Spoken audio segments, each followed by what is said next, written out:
બસ બસ તૈયાર છું. ઓકે ચાલો. તેમજ શ્રી ગુરુ વલ્લભદેવને પ્રથમ કરું પ્રણામ, પછી કહ્યું શ્રી વિઠ્ઠલ. જ્ઞાન રહિત જીવોને અર્થાત અજ્ઞાની જીવોને જ્ઞાનનું દાન કરી અજ્ઞાન દૂર કરીને અંગીકાર કરનાર શ્રી વિઠ્ઠલનાથજી, શ્રી ગુસાઈજીને તથા સચ્ચિદાનંદ પરબ્રહ્મ શ્રી કૃષ્ણચંદ્રને તેમજ અષ્ટસિદ્ધિનું દાન કરનાર ભગવત પ્રાપ્તિ રૂપ મહાન ભક્તોની કામના પૂર્ણ કરનાર શ્રી યમુનાજીને પણ પ્રણામ કરું છું. પૂર્ણ મનોરથ વાળા શ્રી દામોદરદાસ સહિત અષ્ટ સખાઓ મારા હૃદયમાં બિરાજ. જો શ્રી ગુરુદેવ, શ્રી ઠાકોરજી, શ્રી યમુનાજી અને ભગવતીઓ, આ બધાને દયારામભાઈ વિનંતી કરી રહ્યા છે. અને મને અત્યંત પવિત્ર શ્રેષ્ઠ બુદ્ધિ અર્પણ કરો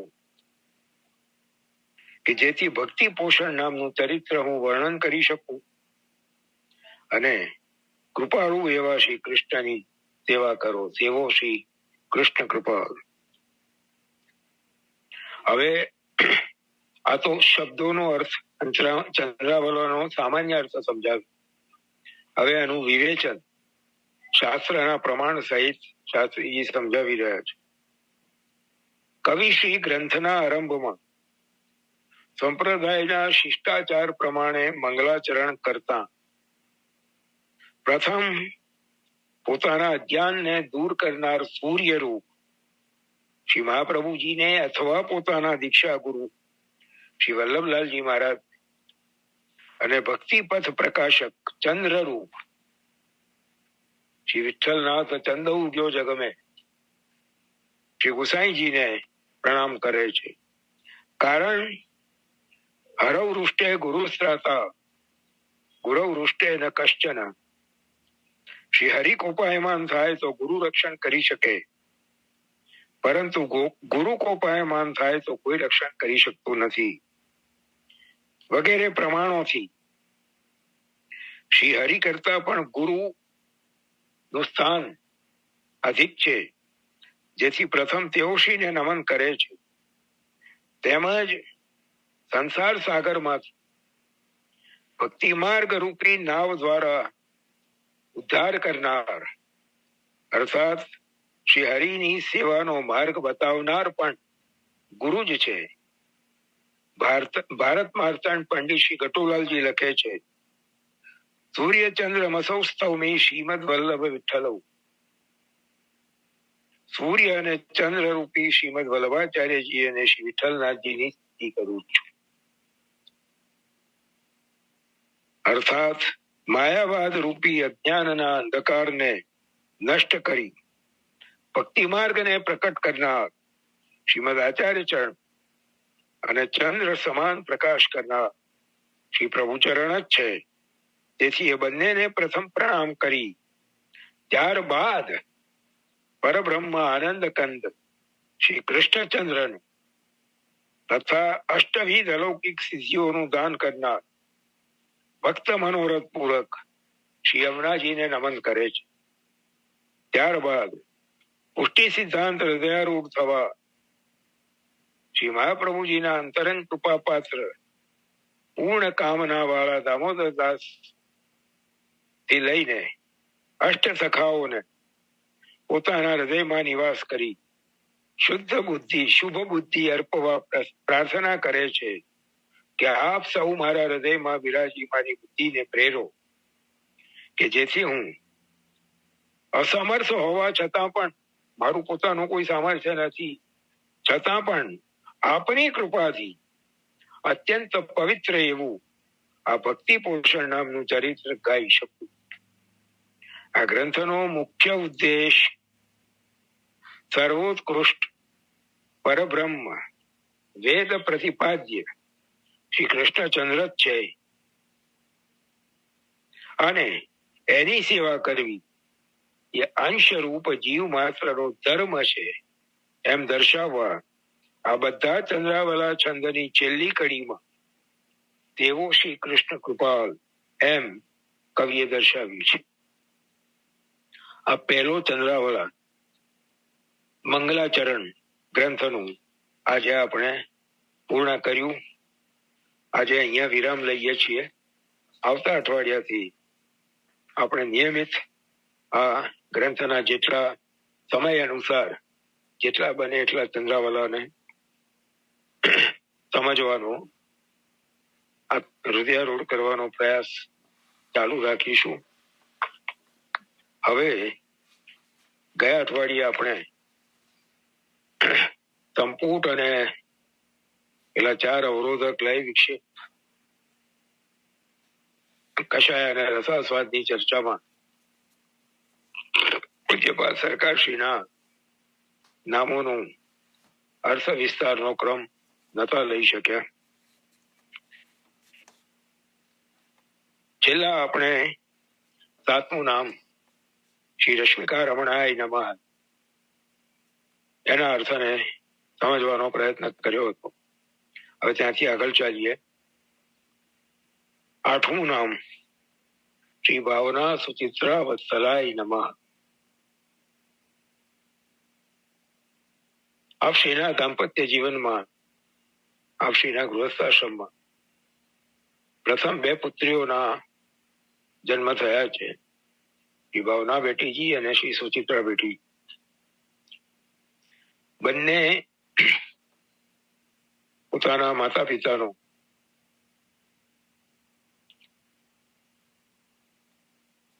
જે ઉજ્જવલ વારસો છે એને સાચવી રહ્યા છે. બંને અમદાવાદમાં પોતાનું સુખી ગૃહસ્થ જીવન વ્યતીત કરી રહ્યા છે. સેવામાં, ભગવત સેવામાં પણ એવા જ પરાયણ છે. એટલે એવા 2 પુત્રીઓના પિતા શ્રી બ્રજેશ કુમારજી છે. ભાવના સુચિત્રા વત્સલાય નમઃ.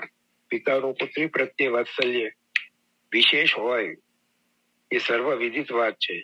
એટલે અહીંયા પિતા કે બીજો કોઈ શબ્દ પ્રયોગ કરવાને બદલે વત્સલાય નમઃ એ શબ્દ પ્રયોગ વધારે સાર્થક લાગે છે.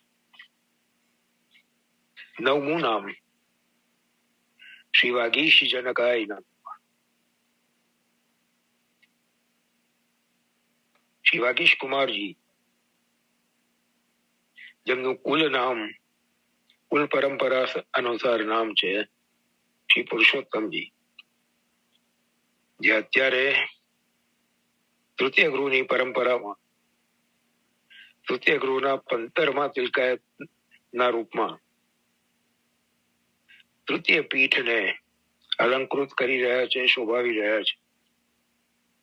એમના જનક, અહીંયા પણ પિતા શબ્દના બદલે જનક શબ્દનો પ્રયોગ થયો છે. જનયતિ ઇતિ જનક.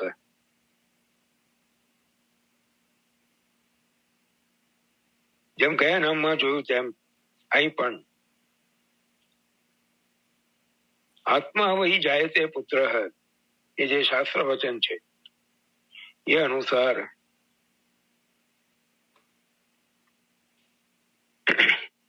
પોતાના સ્વરૂપનું જ અવર સ્વરૂપ જે પુત્રમાં સ્થાપે એ જનક છે. એટલે અહીં શ્રી વાગીશ કુમારજી મહારાજશ્રીના ચરિત્રમાં, વ્યક્તિત્વમાં જે વૈષ્ણવો સંપર્કમાં આવે છે એમને અનુભવ છે કે જે મર્યાદા, જે પરંપરા, જે ગરિમા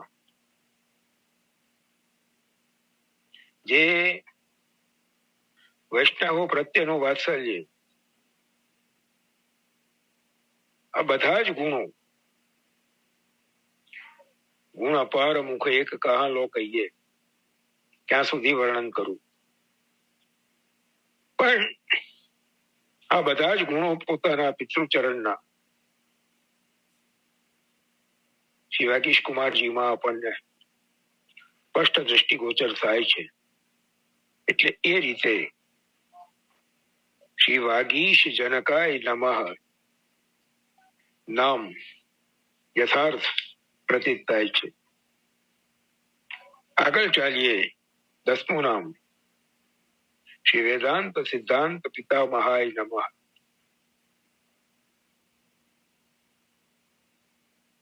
શ્રી વાગીશ કુમારજીના 2 પુત્ર રત્નો શ્રી વેદાંત કુમારજી અને શ્રી સિદ્ધાંત કુમાર, આ 2 બાળકોના આપ વત્સલ, પ્રેમાળ,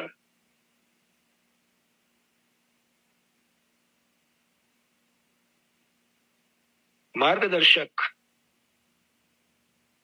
પિતામહ છે.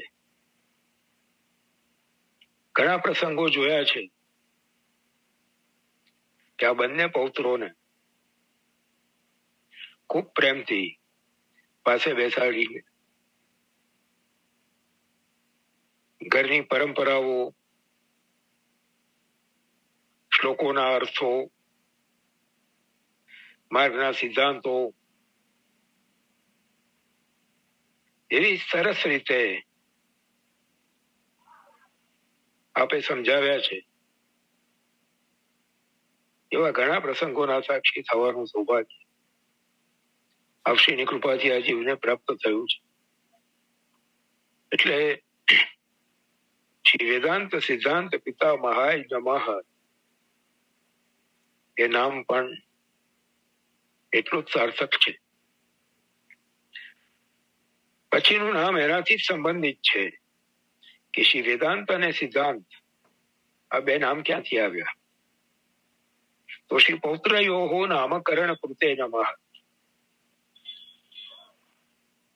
11મું નામ છે પૌત્રોનું નામકરણ કરવા વાળા શ્રી વ્રજેશ કુમારજી મહારાજ. તો આ વેદાંત અને સિદ્ધાંત નામ આપે ક્યાંથી પસંદ કરી? આ બંને બાળકોના કુલ પરંપરા પ્રમાણેના નામ તો શ્રી વ્રજભૂષણજી અને શ્રી વિઠ્ઠલનાથજી છે.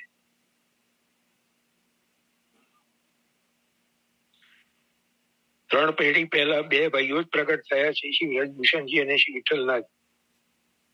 અને અત્યારે પણ શ્રી વ્રજભૂષણજી અને શ્રી વિઠ્ઠલનાથજી 2 ભાઈઓ જ બિરાજમાન છે. પણ પ્રચલિત નામ બંનેના શ્રી વેદાંત કુમાર અને શ્રી સિદ્ધાંત કુમાર છે. તો આ 2 નામ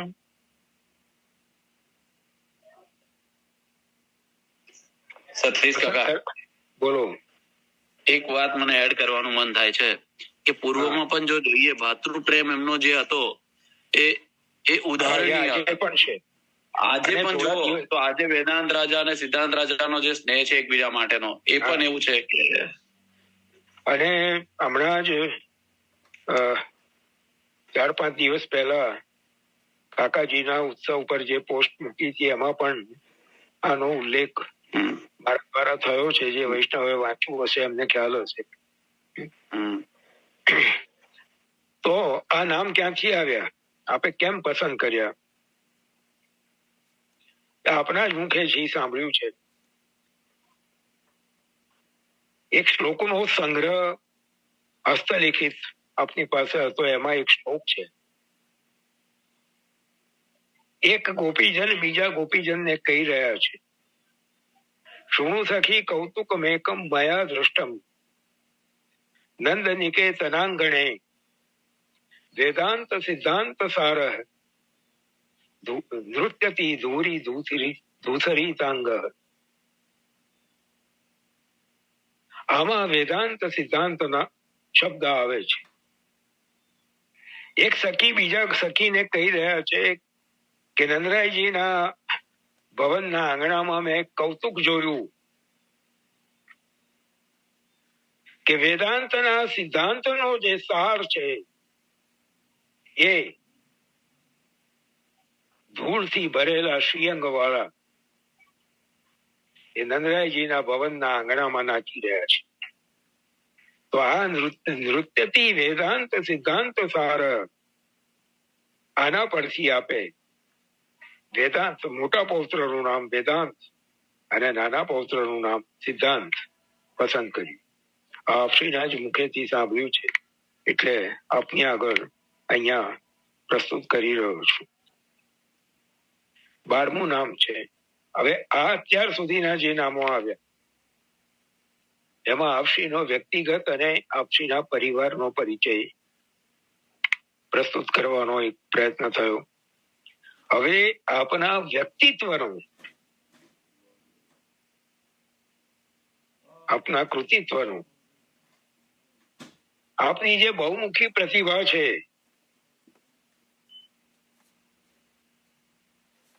ગગનચુંબી પ્રતિભા જે છે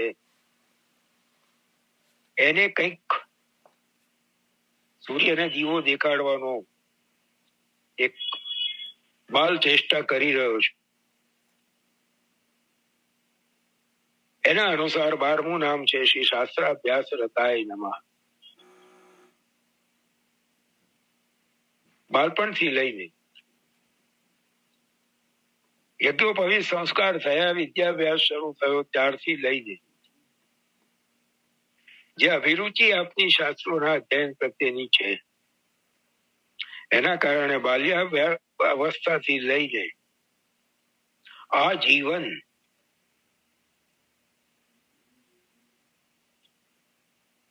ઉત્તર સ્થિતિના અંતિમ દિવસો સુધી સતત શાસ્ત્રોના પરિશીલનમાં જ આપ રમમાણ રહ્યા છે. શુદ્ધાદ્વૈત રસજ્ઞાય એ નામ આગળ આવે છે. અને શાસ્ત્ર એટલે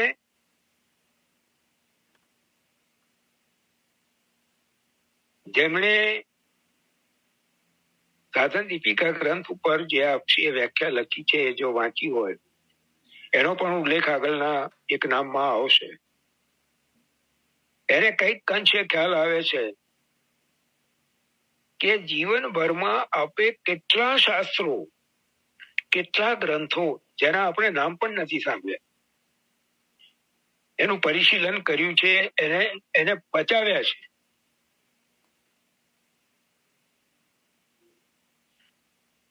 એટલે એ અનુસાર નામ આવ્યું શાસ્ત્રાભ્યાસ રતાય નમઃ.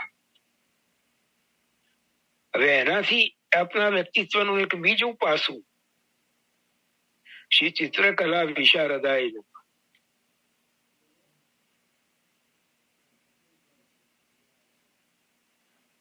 કલા પ્રેમી વૈષ્ણવને ખ્યાલ હશે મુંબઈમાં જે સ્કૂલ ઓફ આર્ટ્સ બહુ પ્રતિષ્ઠિત સંસ્થા છે. એમાં પ્રવેશ મળવો એ જ બહુ મોટી વાત છે. એ જે સ્કૂલ ઓફ આર્ટ્સમાં ચિત્રકલાનું વિધિવત પ્રશિક્ષણ પ્રાપ્ત કર્યું છે, ડિપ્લોમા લીધો છે પેઇન્ટિંગમાં, અને પોતાના હાથે પોતાના જીવનમાં કિશનગઢ શૈલીમાં એટલા સુંદર ચિત્રોનું સર્જન કર્યું છે. અને એ ચિત્રોનો સંગ્રહ આજે પણ બેઠક મંદિરમાં વિદ્યમાન છે. આ જીવને કૃપા કરીને આપે પોતે એ સંગ્રહના દર્શન કરાવ્યા છે. કોઈ ભલભલા પ્રોફેશનલ આર્ટિસ્ટને ટક્કર મારે એવા અદ્ભુત ચિત્રો, અને હોય જ અલૌકિક સામર્થ્ય તો છે જ, એવા અદ્ભુત ચિત્રો આપે સિદ્ધ કર્યા છે. એટલે એ અર્થમાં શ્રી ચિત્રકલા વિશારદાય નમઃ 13 નામ થયા. હું ધારું છું હવે આપણે અહીંયા વિરામ લઈએ. 19 મિનિટ બાકી રહી છે. પ્રશ્નની ચર્ચાના ક્રમને પણ થોડો ન્યાય અપાય એ પણ જરૂરી છે. એટલે હવે બાકીનો જે ક્રમ છે એ આપણે આવતા અઠવાડિયે પાછું એનું અનુસંધાન સાધીશું. પ્રશ્નોના ચર્ચાના ક્રમમાં એક બહુ સુંદર પ્રશ્નો બધા સુંદર જ હોય છે. હા,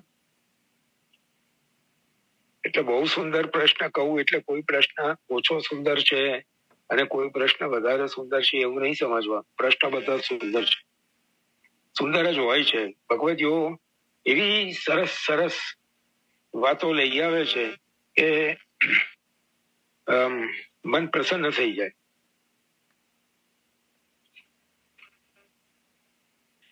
જેમની હમણાં ચર્ચા કરી દયારામભાઈ, જેમના પૂર્વજોના મકાનમાં ડભોઈમાં રહ્યા છે, એ મયુરભાઈ નો જ પ્રશ્ન છે. પંચપર્વ વિદ્યા એના વિશે થોડી વિસ્તારથી ચર્ચા કરું.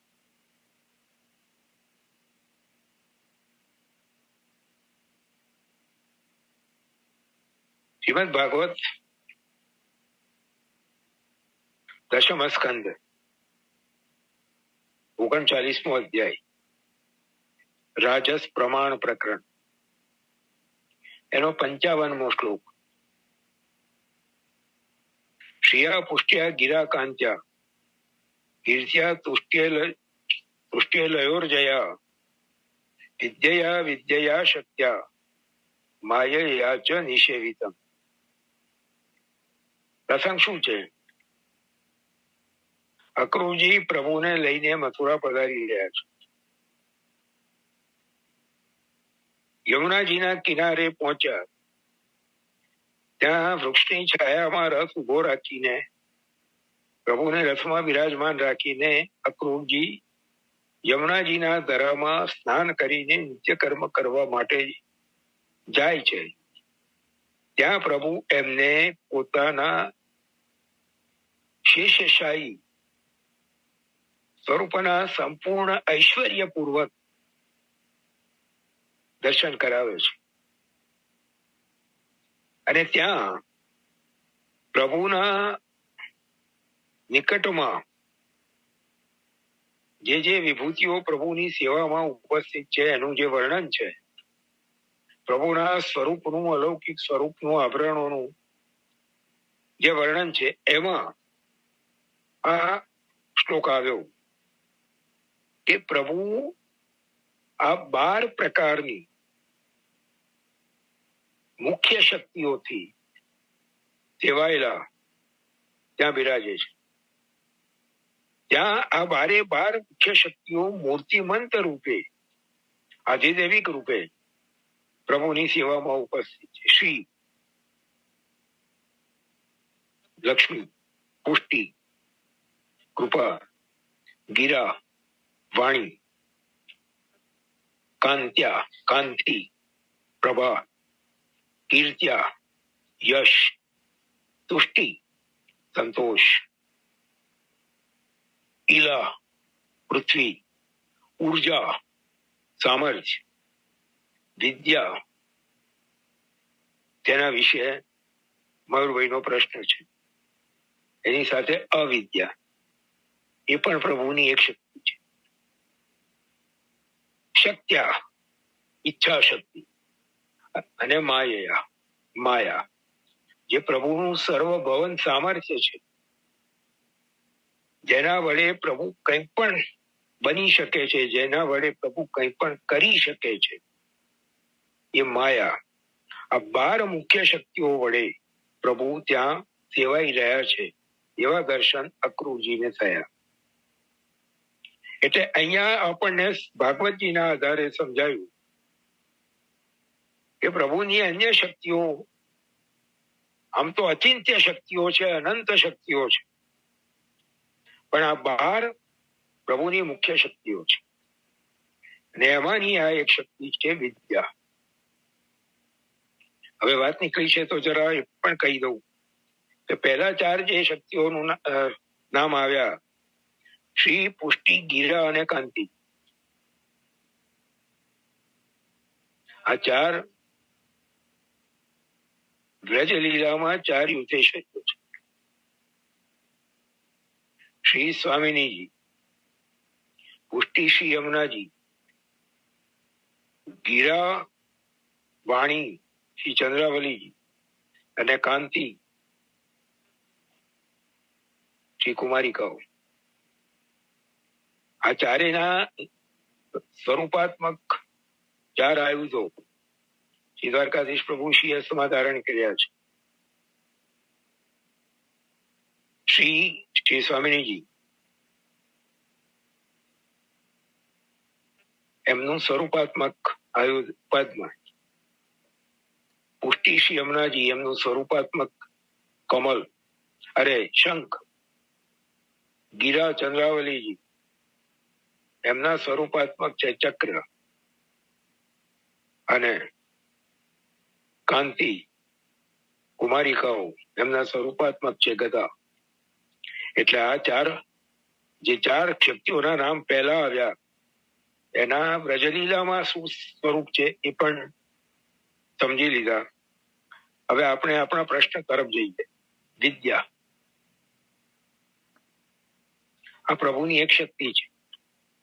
અવિદ્યા વિશે આપણે પૂર્વમાં ચર્ચા કરી ચુક્યા છીએ કે જીવનું વિચરણ થવાથી એનામાં પ્રભુનું જે અલૌકિક સામર્થ્ય છે એ તિરોહિત થાય છે, અને એની સાથે જ એને ભગવદ ઈચ્છાથી અવિદ્યાનો સંપર્ક થવાથી અને અવિદ્યાના જે 5 પર્વ છે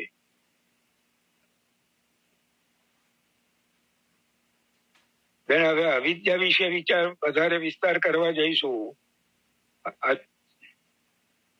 આ 4 આયુધનો ક્રમ આપણે લઈશું. આયુધના વિશે, પ્રભુના આયુધ અને આવરણ વિશે પૂજ્યપાદ સરકારશ્રીએ બેન પેલા ચતુર્વાણિયાની જેમ એક પછી એક વાત મૂકી રહ્યા છે. ના, પણ એ ભાવ પણ પ્રગટ કરજો. સુંદર વાત કરી અમને સતીશ કાકા. હા, કરીશું. અને જે રીતે આપણને સરકારશ્રીએ સમજાવ્યું હતું ને પૂર્વમાં, એ રીતે લેજો. અને એ લો છો તો દ્વારકાધીશ પ્રભુના જે સ્વરૂપો હતા એની અંદર તમને પૂર્વમાં સરકારશ્રીએ જે રીતે સમજાવ્યું હતું કે આયુધના ક્રમ કેવી રીતે બદલાતા રહે, અને એનો થોડો પ્રકાર જો લેવાઈ જાય તો એ રીતે એ પણ ઉત્તમ પક્ષ છે. જિંદગીના રસને પીવામાં જલ્દી કરો મરીઝ, એક તો ઓછી મદિરા અને ગળતું જામ છે.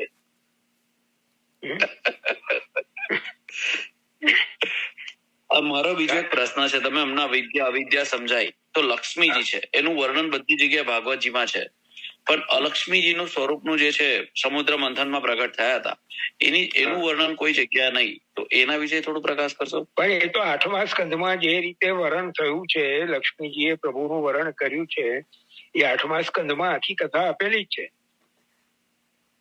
આમાં એવું છે કે એ પછી વ્યાપી વૈકુંઠ અને રમા વૈકુંઠ એનો આખો પ્રકાર થઈ જાય છે. હવે લક્ષ્મીજી પણ આધિદૈવિક, આધિભૌતિક અને આધ્યાત્મિક 3 સ્વરૂપે વિરાજે છે. રાસ પંચાધ્યાયમાં શ્રી મહાપ્રભુજી આમ આજ્ઞા કરે છે કે પ્રત્યેક ગોપીજનમાં લક્ષ્મીજીના અંશ પધરાવીને પ્રભુએ રમણ કર્યું છે, માટે જ રમેશ શબ્દનો પ્રયોગ કરવામાં આવ્યો છે. રેમે રમેશો વ્રજ સુંદરી ભી યથાર બકસ સ્વ પ્રતિબિંબ વિભ્રમ, એવું શ્રીમદ ભાગવત કહે છે. એટલે લક્ષ્મીજીના પણ 3 સ્વરૂપ છે. જે આધિદૈવિક લક્ષ્મી, અહીંયા એ રીતે સમજવું, લક્ષ્મી સહસ્ત્ર લીલાવી. હા, એ શ્રી ગોપીજનો છે. લક્ષ્મી એ શ્રી ગોપીજનો છે, કારણ કે એમને માટે શ્રી મહાપ્રભુજીએ વ્રજ લક્ષ્મી શબ્દ પ્રયોગ કર્યો છે.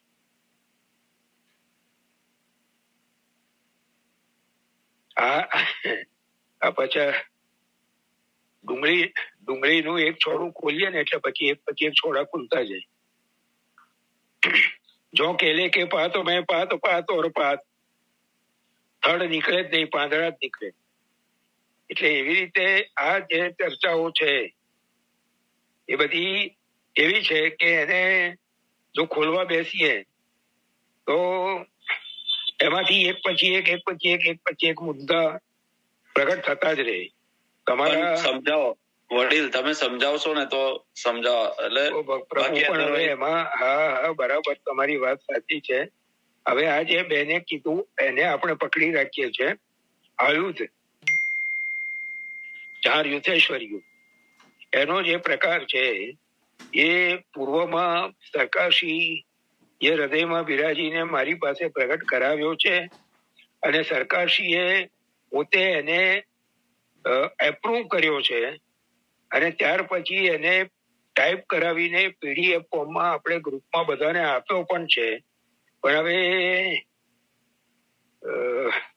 શોધવો ક્યાં એ તકલીફ છે હે ને. એટલે હમણાં ચિંતા ના કરતા, જયારે એ ક્રમ ચાલુ કરીશું ત્યારે જેમ ગોપી ગીત બધાને મોકલ્યું, સરકારશ્રીની નમાવલી બધાને મોકલ્યું, એવી રીતે એ પણ આયુધનો ક્રમ જે છે એ પણ બધાને જયારે એ ક્રમ ચાલુ કરીશું ત્યારે મોકલીશું. એટલે હમણાં આપણે અવિદ્યા અને વિદ્યા ઉપર થોડોક ભાર મૂકીએ, નહીં તો પ્રશ્ન આખો બાજુએ રહી જશે. કેટલો ટાઈમ છે? 12 મિનિટ, 8 મિનિટ રહી, 8 મિનિટ રહી છે. બરાબર છે. એટલે હા, તો અવિદ્યાને તો આપણે સમજ્યા છીએ કે દેહાધ્યાસ, અંતઃકરણાધ્યાસ, ઇન્દ્રિયાધ્યાસ, પ્રાણાધ્યાસ અને સ્વરૂપ વિસ્મૃતિ આ 5 અવિદ્યાના 5 પર્વ છે. અને એને કારણે જીવ કઈ રીતે સંસારના બંધનમાં બંધાય છે એ આપણે પૂર્વમાં ચર્ચા કરી ચુક્યા છે. હવે એમાંથી છૂટવા માટે, એના નિવારણ માટે વિદ્યા છે. તો વિદ્યાના પણ 5 પર્વ છે. શ્રી મહાપ્રભુજીએ તત્વાર્થ દીપ નિબંધના શાસ્ત્રાર્થ પ્રકરણની 49મી કારિકામાં આનું વર્ણન કર્યું છે. વૈરાગ્યમ સાંખ્ય યોગૌ ચ તપો ભક્તિશ્ચ કેશવે પંચ પર્વેતિ વિદ્યેયમ યયા વિદ્વાન હરિમ વિશેત. વિદ્યાના 5 પર્વ શ્રી મહાપ્રભુજીએ બતાવ્યા. વૈરાગ્ય, સાંખ્ય, યોગ, તપ અને કેશવમાં ભક્તિ. આ 5 પ્રકારની વિદ્યા છે અને જેના થકી એને સમજીને જીવ પ્રભુના અંદર પ્રવેશ કરી શકે છે, પ્રભુનું સાયુજ્ય પામી શકે છે. એવી શાસ્ત્રાર્થ પ્રકરણના 49મી કારિકામાં શ્રી મહાપ્રભુજી આજ્ઞા કરે છે. તો હવે આ વિદ્યાના જે 5 પર્વ છે, શાસ્ત્રાર્થ પ્રકરણમાં આ 5 પર્વનો જે અર્થ શ્રી મહાપ્રભુજીએ આપ્યો છે એ સામાન્ય અધિકારીને અનુલક્ષીને આપ્યો છે. જેમ કે જગતની વસ્તુઓમાં અને વ્યક્તિઓમાં આત્મતત્વ અને અનાત્મ તત્વને સમજીને એમાંથી રાગ દૂર કરવો એ વૈરાગ્યનું સ્વરૂપ બતાવ્યું. શાસ્ત્રમાં બતાવ્યા પ્રમાણે ભગવાનના સ્વરૂપને ઓળખવું એને સાંખ્યનું સ્વરૂપ બતાવ્યું.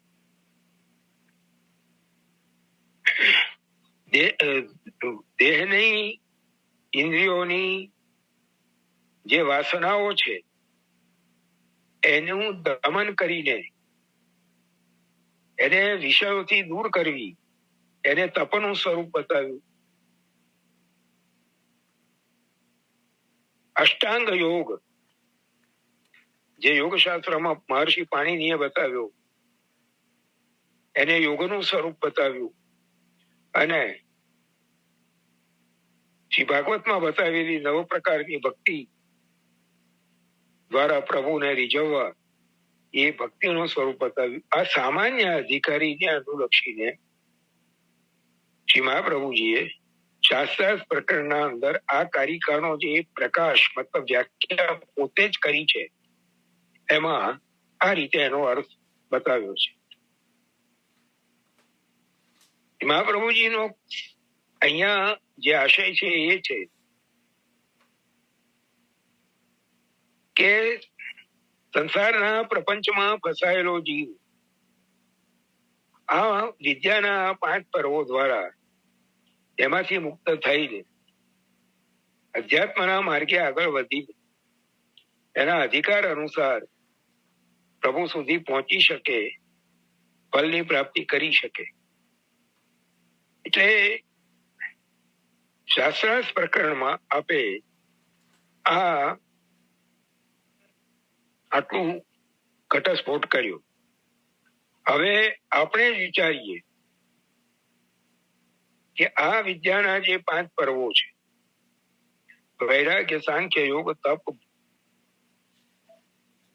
અને ભક્તિ. હવે આમાં ખૂબી એ છે કે આ 5 પર્વોમાંથી કોઈ એક પર્વને મુખ્ય રાખીને બાકીના 4 પર્વ એને સાધવામાં પણ ઉપયોગમાં લઈ શકાય છે. સતીશ કાકા 3 મિનિટ રહી.